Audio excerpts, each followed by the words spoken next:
La Cour des comptes tape encore du poing sur la table ce matin. Et cette fois, elle s'en prend au plan contre les consommateurs de crack qui avait été lancé il y a 2 ans maintenant. Ce plan a coûté 25 millions d'euros au lieu des 9 millions d'euros initialement prévus.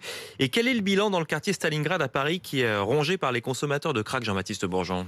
25 millions d'euros dépensés et rien n'a vraiment changé dans le quartier de Caroline, riveraine de la place Stalingrad. Si ce plan a réellement été appliqué, on ne comprend pas l'impact au niveau, en tout cas, de la qualité de vie, parce qu'ils sont toujours aussi nombreux, ils font toujours autant de nuisances. Il y a eu plus de 400 personnes logées, mais très clairement, le fait de les loger ne leur fait pas arrêter de consommer de la drogue. 70% du budget du plan crack a été dédié à la création de 440 places d'hébergement pour les toxicomanes, une étape indispensable à leur prise en charge, tempère Florian Guyot, directeur général de l'association Aurore, chargé d'héberger les consommateurs de crack. Une fois qu'une personne rentre dans l'hébergement, il est possible de travailler autour de sa santé. C'est pas du jour au lendemain où on va vers une réduction des consommations. C'est un parcours qui prend du temps. Cette méthode qui a été celle du plan première version mériterait d'être élargie pour faire suite à ce premier qui était une première étape. En 2020, sur les 550 toxicomanes hébergés grâce au plan crack, une cinquantaine ont entamé un parcours de soins ou de réinsertion, affirme l'association.